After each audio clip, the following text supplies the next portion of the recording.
Okay, today I'm out with my daughter, just walking around. We just came back from a beautiful lake walk.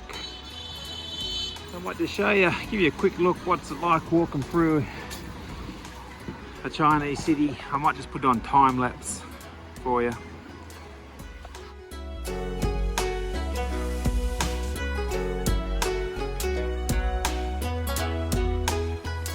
Okay, China's filled with these. Like, you have your normal traditional supermarkets, of course, but they have all these. Just think of it like a wet market.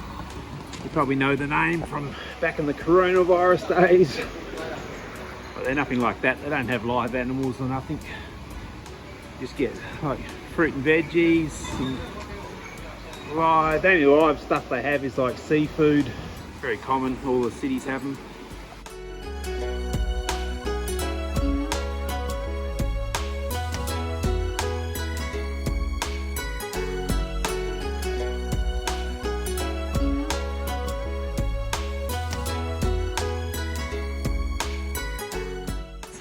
Okay, so we just popped out. Sort of a bit deceiving because we've stuck through that time-lapse part. You probably think we're in an outer suburb or something, but actually we're pretty much in the city sort of centre itself. This is just a food street.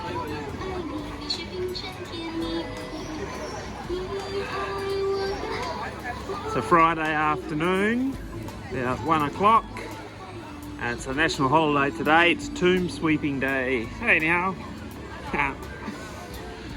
And I think there's a tourist, but little do they know, they looked about 18. I've probably lived here longer than they have. Yeah, so it's a tomb sweeping day today. So in China, they're very compassionate. They give everyone a long weekend to go back and visit their lost relatives and tidy up the tomb. Very common here, when you pass away, you'll go to your family's tomb. Usually they're in the countryside. Think of it like a little catacomb in the side of a mountain. They put everyone's ashes in there. So people take advantage of today like this, and they'll travel out of the city and either go back to their hometown, because a lot of people travel into the big cities but don't actually come from there, and tidy up the tomb, give some offerings, making some baozi, steam bun you might know it as.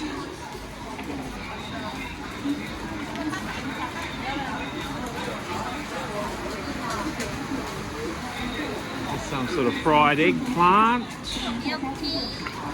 Ah, some milk tea, she reckons. Oh yeah, it's okay. Assortment of different sort of spicy sticks.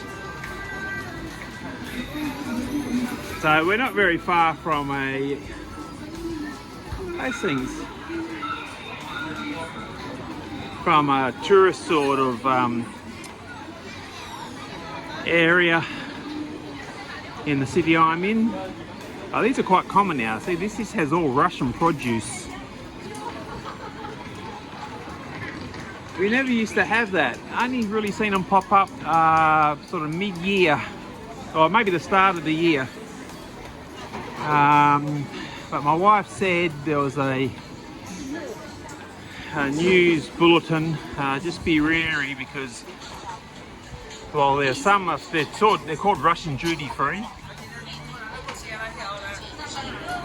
and while some are legit, there's some fake ones getting around apparently, trying to sell you some produce that may or may not be authentic Russian. Actually, I had a laugh because I looked in one of them shops. I love to drink vodka, and because here we buy a lot of stuff online, nearly everything you buy online to be honest. And they're trying to sell some Russian vodka for 58 kwai a bottle. And it means excuse me in Chinese. And they're trying to sell it for 58 kwai a bottle, so 58 renminbi. and I quickly jumped on JD.com, China version, had a look. You can buy the same vodka, and authentic, guaranteed to be authentic, for 23 kwai. So they're trying to rip everyone off, those sneaky little people. But I guess they need to make a living, don't they? So you can't hold that against them. Yeah, and in China, everywhere you go, they'll just have little samples like that. Very common. You go to the supermarket, all bakeries, nearly everything you buy. Oh, I've got some nice kebabs. They'll have a sample, so when you go to the bakery, if you don't know what it is, in front of everything they'll have like a little tray. Well, this is for my city anyway. Have a little tray and you can just sample it, and if you like it, you buy it. Which is pretty good. Maybe if you had no money or you're homeless, you could just do a little bakery run and just live off the free handouts. Oh, a few people getting around. Oyster bar. Oh, garlic oysters. Giant oysters too. Look at them. So I've got a big hand. I'm 6 foot. So look how big my hand is for that oyster. Rightio. Might chuck it on time lapse again. Get out of here.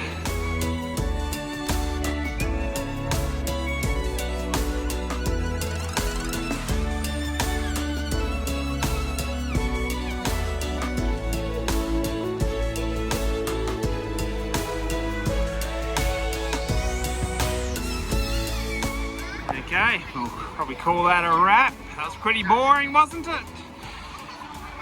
And now we're just in the sort of, you say it's like a semi sort of shopping area, shopping zone. A bit of hopscotch, mate. Well done. I would assume the majority of people here are tourists. Not people who actually live here, but they might live in the outer suburbs and have come in because if you want to go shopping, like this is a large department store here, but not really by Chinese standards. It goes down a few floors as well. If you want to go shopping, we got far better areas designated just for shopping, where you'd have maybe 2 or 3 giant shopping centres all grouped together where the locals would normally go. And the same for eating, you just go there and there'd be like literally 100 different restaurants, so local people tend to go to those places and keep away from these sort of touristy sort of zones.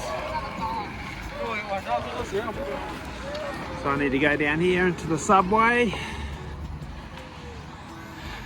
and head on home. Have a beer and a rest and watch some footy on TV later this afternoon. There you go, so take care. Before I sign off, another thing in China, well not just China, everywhere in the world, but especially in China, is keep your eyes open, because we're down now in the subway. They're just full of arcades, underground arcades. This is also very popular in Taiwan. If you ever go to Taiwan, they got a pretty good underground arcade system. So you gotta keep your eyes open, because it's not everything sort of above ground in China. There's a lot of stuff hidden underground. Actually, I think I made a video about that years ago. All right.